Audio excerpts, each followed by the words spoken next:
Welcome. My name is Robert Orr. I'm the President and CEO of Life 360 Innovations. And today's video is going to give some helpful hints on how you want to go from stand to sit and from sit to stand. Stress incontinence is quite common, and we know that ultimately what happens when there's a release of urine from the body with someone with stress incontinence, there's a change in intra-abdominal pressure. That change in intra-abdominal pressure can be the result of some underlying causes, such as a cough, a sneeze, or lifting a heavy object or doing something relatively physical. One of the things that can have a relatively significant change in the amount of intra-abdominal pressure is actually moving from sit to stand. Not so much from stand to sit, but from sit to stand.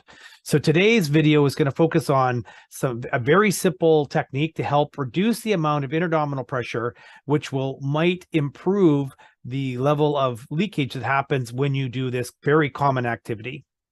So I'm going to back up and I'm going to show you. I'm sitting in an office chair, although this could be the case with a chair or your couch.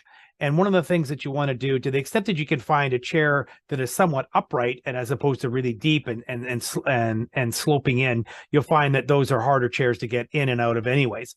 So this is an office chair, although this wouldn't be that dissimilar to a dining room chair or even a chair that you might have in your front room where you're watching TV. Okay, so I'm going to demonstrate what is a common way of getting up. This is a typical way that people will rise when they are just getting up from sitting.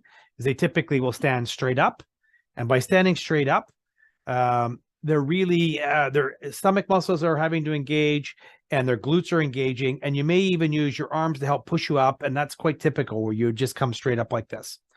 Well, unfortunately, that particular way of rising from a chair that you're already sitting in actually does put some intra-abdominal strain, and if you have stress incontinence, this can cause some that change and increase in pressure, which could potentially cause a leak. So one of the suggestions we have for those that are trying to manage their stress incontinence is to change how they get up and down. So one of the suggestions that we're going to make here is that instead of moving straight up like I did before, we move our shoulders above our knees and we actually begin to kind of roll out of the chair. By rolling out of the chair, we take a lot of pressure off ourselves. It's dramatically easier to do, and there's really a much less intra-abdominal pressure when I actually moved from sit to stand. So I'm going to demonstrate now going from stand to sit. The same thing is I'm going to actually move my shoulders ahead of my knees, and I'm going to kind of roll into the chair kind of like that.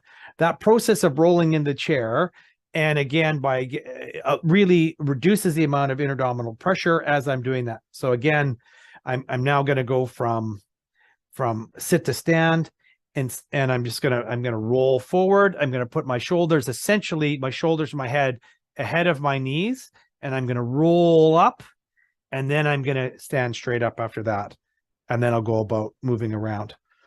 That subtle change actually has a really big impact on the amount of intra-abdominal. And again, to sit down, rather than just going straight down like you normally would and maybe falling into the chair, you put your shoulders ahead of your knees. Your bum start slowly moving down as you're getting closer to where the seat is, and then you roll in back to the chair. Really, really simple technique. Hopefully you found this video helpful, and try it at home, and hopefully you'll have some great results. Thanks.